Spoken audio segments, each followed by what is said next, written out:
आप सभी का हमारे प्रशस्त अकेडमी चैनल पर हार्दिक स्वागत है। आज हम द्विवेदी युगीन काव्य का अभ्यास करेंगे। यह इसका तीसरा भाग है। इसमें पहला प्रश्न है, खड़ी बोली हिंदी का प्रथम महाकाव्य कौन सा है? ऑप्शन ए प्रिय प्रवास जो है वो खड़ी बोली हिंदी का प्रथम महाकाव्य है। इसका प्रकाशन वर्ष 1914 है। इसमें कुल 17 सर्ग हैं और यह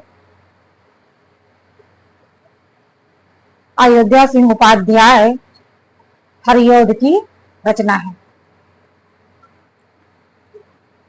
इसके अतिरिक्त वैदेही वनवास भी अयोध्या सिंह उपाध्याय हरिऔध की रचना है। साकेत मैथिली शरण गुप्त की है। कामायनी जयशंकर प्रसाद की है। कामायनी में कुल कितने सर्ग हैं? 15 और साकेत में कुल कितने सर्ग हैं? 12। कामायनी का प्रकाशन वर्ष 1936, कहीं कहीं 35 भी दिया है, और साकेत का प्रकाशन वर्ष 1931। दूसरा प्रश्न है, ज्ञानराज के संचित कोश का नाम साहित्य है। यह कथन किस विद्वान का है?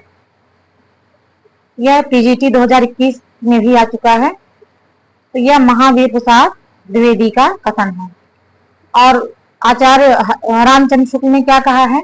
यदि गद्य कवियों या लेखकों की कसौटी है तो निबंध गद्य की कसौटी है। भाषा की पूर्ण शक्ति का विकास निबंधों में ही सबसे अधिक संभव है। ये लाइन याद किए रहिएगा।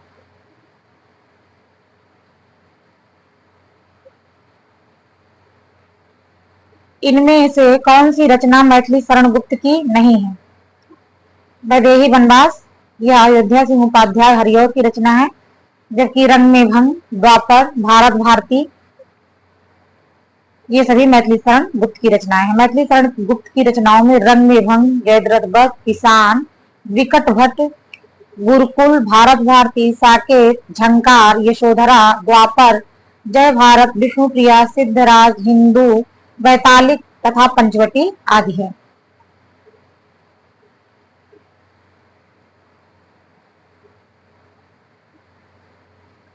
यदि द्विवेदी जी न उठ खड़े हुए होते तो जैसे अव्यवस्थित व्याकरण विरुद्ध और उटपटांग भाषा चारों ओर दिखाई पड़ी थी, उसकी परंपरा जल्दी न रुकती। यह कथन किसका है? यह कथन रामचंद्र शुक्ल का है, महावीर प्रसाद द्विवेदी के लिए। सच्चा प्रेम वही है जिसकी तृप्ति आत्मबल पर हो निर्भर। त्याग बिना निष्काम प्रेम है, करो प्रेम पर प्राण निछावर। यह कथन किसका है? यह राम नरेश त्रिपाठी का कथन है। राम नरेश त्रिपाठी ये द्विवेदी युगीन कवि हैं। और मैथिली माखनलाल चतुर्वेदी की पंक्ति है, चाह नहीं सम्राटों के शव पर हे हरि डाला जाऊं। और यह पंक्ति है, हो जाने दो गर्क नशे में, मत पड़ने दो फर्क नशे में, बाल कृष्ण शर्मा नवीन की पंक्ति है। विजन वन प्रांत था, प्रतिमुख शांत था, अटन का समय था, रजन का उदय था। यह श्रीधर पाठक की पंक्ति है। मैथिली शरण गुप्त कृत यशोधरा की विधा है। तो मैथिली शरण गुप्त की यशोधरा जो है वो एक चंपू काव्य है। जकी उपनाम तखल्लुस से कौन प्रसिद्ध हिंदी कवि उर्दू में गजलें लिखता था? तो जगन्नाथ दास रत्नाकर। ये उनकी रचनाएं द्विवेदी युगीन कवि हैं और उनकी रचनाएं ब्रज भाषा में लिखी गई हैं, ब्रज भाषा में। और ये उद्धव शतक, गंगावतरण इनकी प्रमुख रचनाएं हैं। हिंडोला भी इनकी रचना है।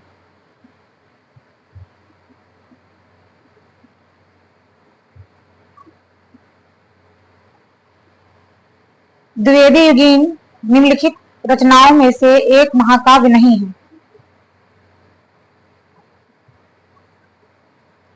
तो द्विवेदी युगीन रचनाओं में साकेत महाकाव्य है, प्रिय प्रवास महाकाव्य है, रामचरित चिंतामणि महाकाव्य है, जबकि जयद्रथ वध एक खंड काव्य है।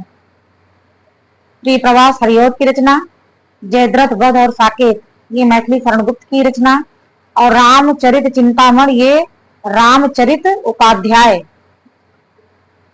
रामचरित उपाध्याय का प्रबंध काव्य है। उठ जाग मुसाफिर भोर भई अब रैन कहाँ जो सोवत है किस अवधि सम्राट की रचना है? तो यह वंशीधर शुक्ल की है।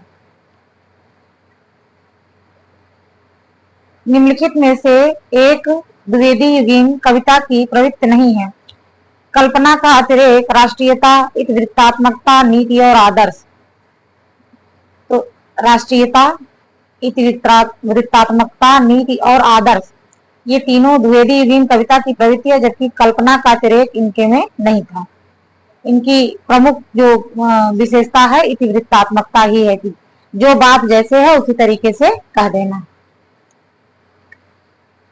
द्विवेदी युगीन कविता के संदर्भ में इनमें से कौन कथन गलत है? द्विवेदी युगीन कविता में राष्ट्रीयता का अभाव है। द्विवेदी युगीन कविता नीति और आदर्श की प्रधानता है। द्विवेदी युगीन काव्य में वर्ण विषयों का विस्तार है। द्विवेदी युगीन काव्य में सभी काव्य रूपों का प्रयोग हुआ है।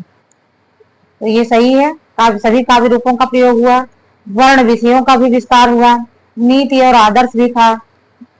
जबकि राष्ट्रीयता थी, उसका अभाव नहीं था, राष्ट्रीयता से पूर्ण रचना थी।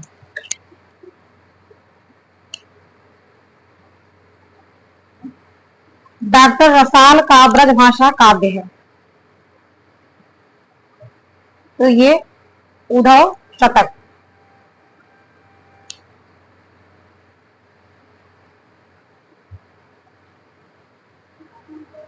और इसके अतिरिक्त रत्नाकर का भी उद्धव शतक रचना है। धाराधर धावन शीर्षक से कालिदास के मेघदूत का अत्यंत सरस पद्यबद्ध अनुवाद निम्न में से किसने किया था? तो राय देवी प्रसाद पूर्ण ने किया था।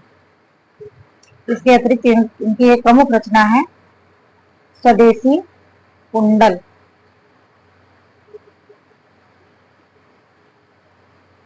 ये ध्यान दिए रहिएगा, स्वदेशी कुंडल और धाराधर धावन एग्जाम में जरूर पूछा जाता है। कविता प्रभावशाली रचना है जो पाठक या श्रोता के मन पर आनंददायी प्रभाव डालती है। यह विचार किसके हैं? तो यह महावीर प्रसाद द्विवेदी के हैं। फिर से याद कर लीजिए, कविता प्रभावशाली रचना है जो पाठक या श्रोता के मन पर आनंददायी प्रभाव डालती है। काव्य के संबंध में यह विचार किसके हैं? तो महावीर प्रसाद द्विवेदी के हैं। इनमें कौन सा काव्य ग्रंथ मैथिली शरणगुप्त का काव्य ग्रंथ नहीं है?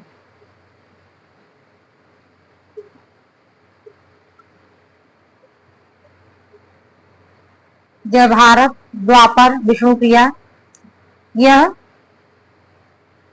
मैथिली शरण गुप्त की रचना है। मैथिली शरण गुप्त की रचना है। इनकी एक रचना भारत भारती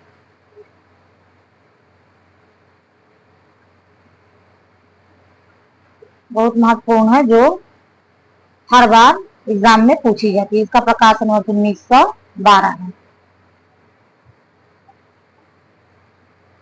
राम तुम्हारा चरित स्वयं ही काव्य है, कोई कवि बन जाए सहज संभाव्य है। यह कथन किसका है? तो यह मैथिली शरण गुप्त का है।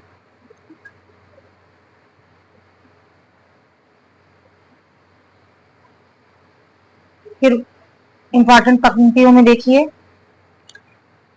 राम तुम्हारा चरित स्वयं ही काव्य है, यह मैथिली शरण गुप्त का कथन है। स्वानों को मिलता दूध भात, भूखे बच्चे अकुलाते हैं।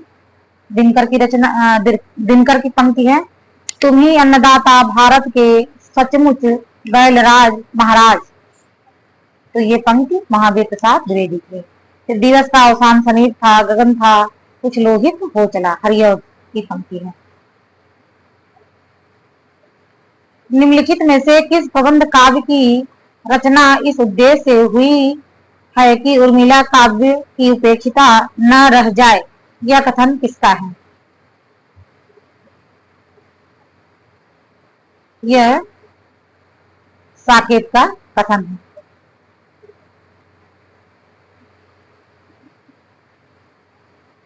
प्रकाशन वर्ष इसका 1931 और सर्ग इसमें 12, 9वें और 10वें सर्ग में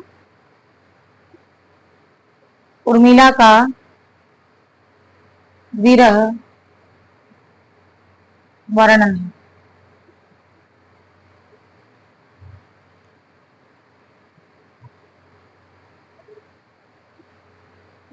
रंग में भंग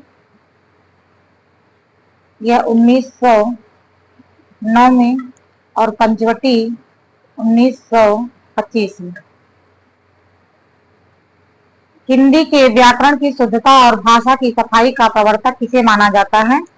तो महावीर प्रसाद द्विवेदी को माना जाता है।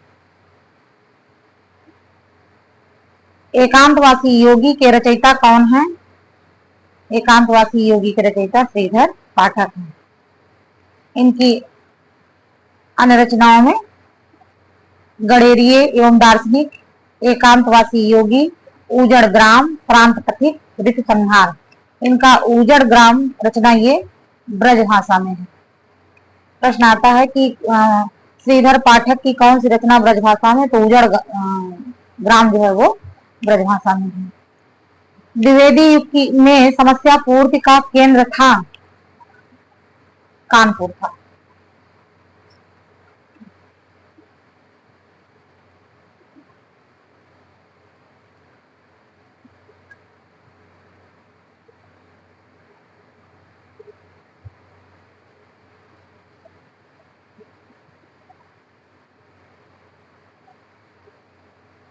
कवि सम्राट की उपाधि किसे दी गई थी?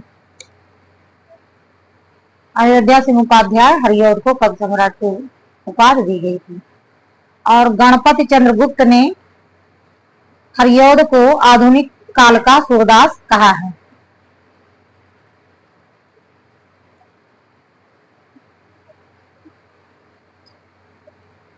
गोल्ड स्मिथ कृत हर्मिट तथा डेचर्टेट विलेज हिंदी अनुवाद किसने किया?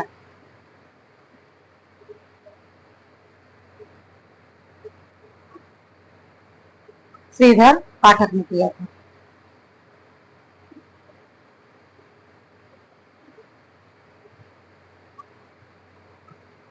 हर्मिट जो है इनकी, हर्मिट का अनुवाद एकांतवासी योगी था।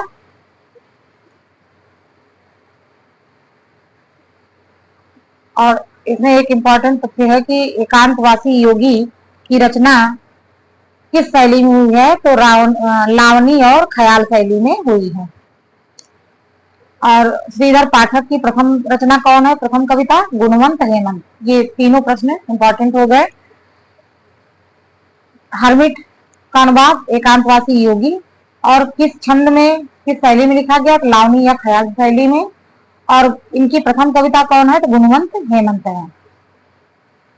हिंदी में स्वच्छंदता शब्द का सर्वप्रथम किसने किया था? मुकुटधर पांडे ने किया था। हिंदी में स्वच्छंदता शब्द का सर्वप्रथम प्रयोग मुकुटधर पांडे ने किया था। इन्हें आचार्य रामचंद्र शुक्ल ने छायावाद का प्रवर्तक स्वीकार किया है। मुकुटधर पांडे लोचन प्रसाद पांडे के छोटे भाई थे। इन्हें पांडे बंधु भी कहा जाता है। किस साहित्यकार ने राष्ट्र मातृभूमि को सगुण मूर्ति सर्वेश कहकर इसकी वंदना की है? तो ये किया है मैथिली शरण गुप्त ने।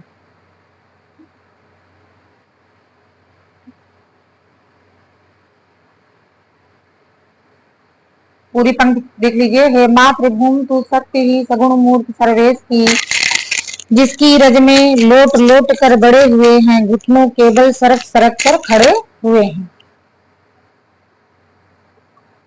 प्रकाशन वर्ष के अनुसार मैथिली शरण गुप्त की रचनाओं का सही कालक्रम किस विकल्प में है? भारत भारती, यशोधरा, साकेत, विष्णुप्रिया। इसमें भारत भारती 1912 में, साकेत 1931 में, यशोधरा 1932 या 35 है, थोड़ा बोल रही हूँ, विष्णुप्रिया 1900,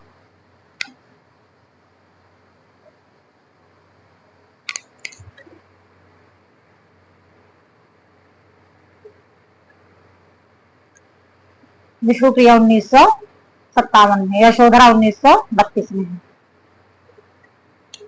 राम नरेश त्रिपाठी द्वारा संकलित संपादित कविता कौमुदी संग्रह से संबंधित कौन सा कथन सही नहीं है? यह संग्रह 10 खंडों में विभक्त है। इसमें हिंदी और उर्दू की कविताएं संकलित हैं। बांग्ला और संस्कृत की कविताओं को भी इस संग्रह में सम्मिलित किया गया है। इसके एक भाग में ग्राम गीत का भी संग्रह किया गया है। इसमें ग्राम गीत का संग्रह है। बांग्ला और संस्कृत की कविताओं को संग्रहित किया गया है। हिंदी और उर्दू की कविताएं संकलित हैं। इसके 10 खंड नहीं है, जबकि इसके 8 खंड हैं। तो ऑप्शन ए इसमें गलत हो जाएगा।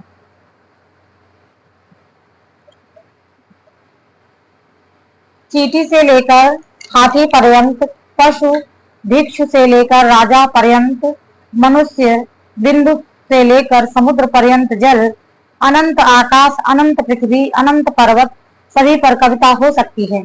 यह कथन किसका है?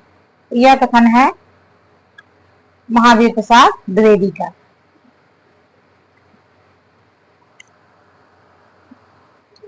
भारत भारती की रचना का उद्देश्य है अतीत से प्रेरणा ग्रहण करना, वर्तमान को सार्थक करना और भविष्य का निर्माण करना। तो ये तीनों उद्देश्य इसमें सम्मिलित हैं। भविष्य का निर्माण करना, वर्तमान को सार्थक करना, अतीत से प्रेरणा ग्रहण करना। भारत भारती के 3 भाग हैं और इसमें अतीत खंड, पहला खंड जो है अतीत खंड, दूसरा खंड वर्तमान खंड और तीसरा खंड इसका है भविष्य खंड। इसी के आधार पर ये तीनों ऑप्शन सही हैं।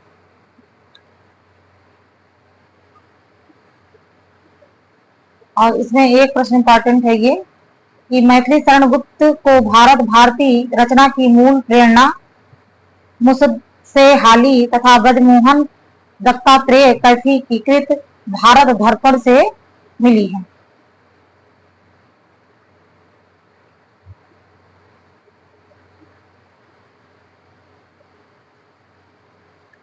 हरिऔध कृत महाकाव्य का नाम लिखिए जिसमें संस्कृत छंदों का प्रयोग हुआ है।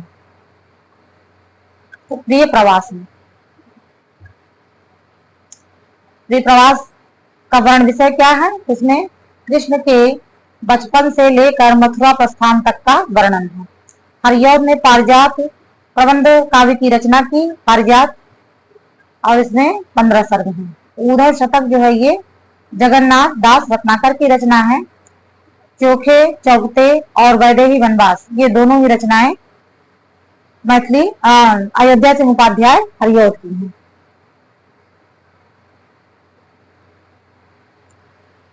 किस कवि को राष्ट्र कवि की उपाधि मिली है? मैथिली शरण गुप्त को राष्ट्र कवि की उपाधि मिली है। इनकी कृति भारत भारती 1912 के लिए, 1912 के लिए। किसने कहा था इन्हें राष्ट्र कवि? गांधी जी ने।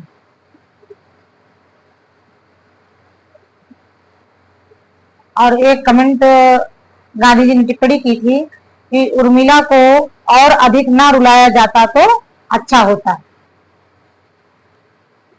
मैथिली शरण गुप्त की रचनाओं में रंग में भंग, जयद्रथ वध, किसान, विकट भट्ट, गुरुकुल, साकेत, भारत भारती, झंकार, यशोधरा, द्वापर, जय भारत, विष्णुप्रिया, सिद्धराज, हिंदू, वैतालिक और पंचवटी है। द्विवेदी युग को जागरण काल कहने वाले हैं तो डॉक्टर नगेंद्र।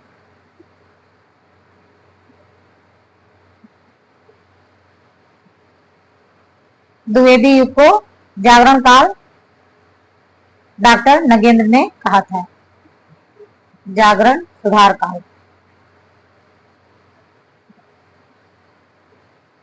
इसकी समयावधि कितनी है? 1900 से 1918 ईस्वी तक। आचार्य शुक्ल ने द्विवेदी युग को नई धारा द्वितीय उत्थान के अंतर्गत रखा है। इसका समय उन्होंने मांगा 1893 से 1918 ईस्वी।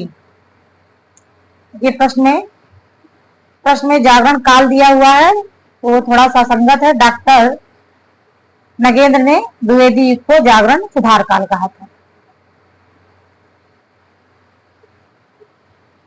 दिवस का अवसान समीप था, गगन था कुछ लोहित हो चला, पंक्तियां किसकी हैं?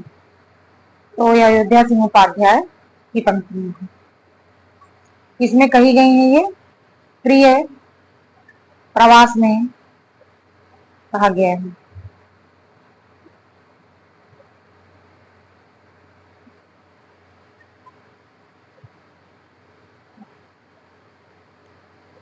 द्विवेदी युग का वह कौन सा कवि है जिसने सारी रचनाएं ब्रजभाषा में की हैं? जगन्नाथ दास रत्नाकर ने। इनका उपनाम क्या था? जकी। जकी उपनाम से ये उर्दू में रचना करते थे। और इनकी रचनाओं में गंगावतरण, उदय शतक, हरिश्चंद्र, हिंडोला, सिंगार लहरी, कलकासी और विराष्टक। जयद्रथ वध रचना है तो जयद्रथ वध है मैथिली शरण गुप्त की। निराला की रचना राम की शक्ति पूजा।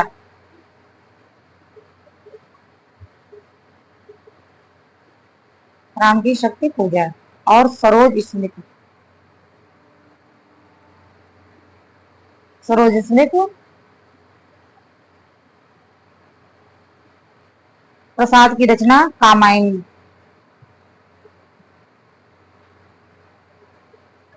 आंसू, लहर आदि। माइकल मधुसूदन कृत मेघनाथ वध का हिंदी में अनुवाद किसने किया था? तो मैथिली शरण गुप्त ने इसका हिंदी में अनुवाद किया था।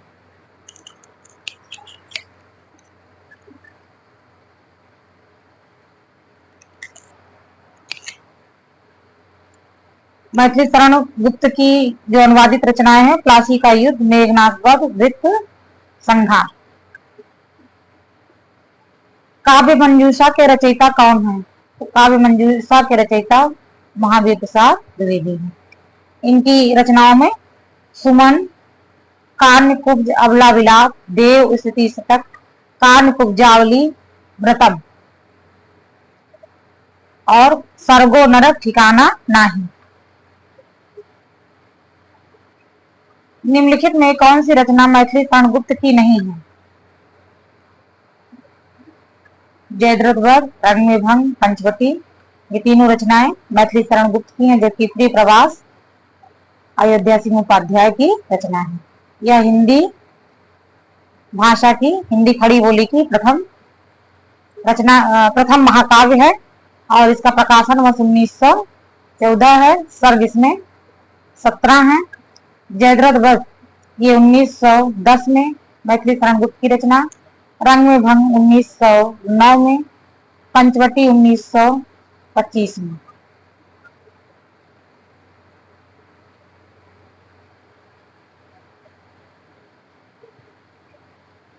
निम्नलिखित में कौन सी रचना राम नरेश त्रिपाठी की नहीं है? पथिक, स्वप्न, मिलन।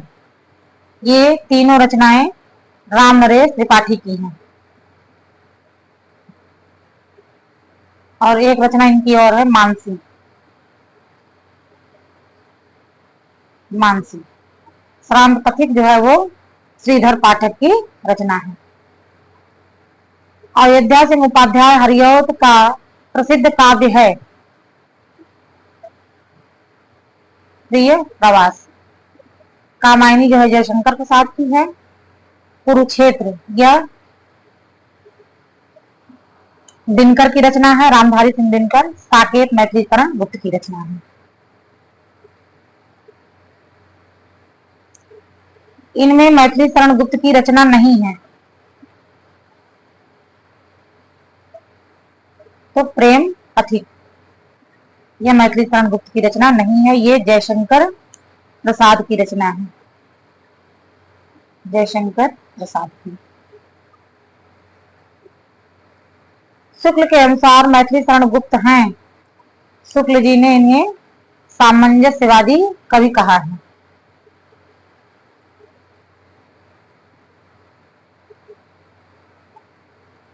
मैथिलीकरण गुप्त स्वयं को कौटुंबिक कवि मात्र कहते हैं और भारत भारती लिखने पर महात्मा गांधी ने इन्हें राष्ट्र कवि की उपाधि दी थी। गुप्त जी वास्तव में सामंजस्यवादी कवि हैं। प्रतिक्रिया का प्रदर्शन करने वाले अथवा मद में झूमने वाले कवि नहीं हैं। यह कथन किसका है? तो रामचंद्र शुक्ल का यह कथन है। इस प्रकार से हमारा प्रैक्टिस सेट 3 पूरा हुआ। शेष प्रश्न हम अगले प्रैक्टिस सेट में करेंगे। अगर प्रश्न अच्छे लग रहा है तो हमारे चैनल को सब्सक्राइब करिए, लाइक एंड शेयर करिए। Thank you.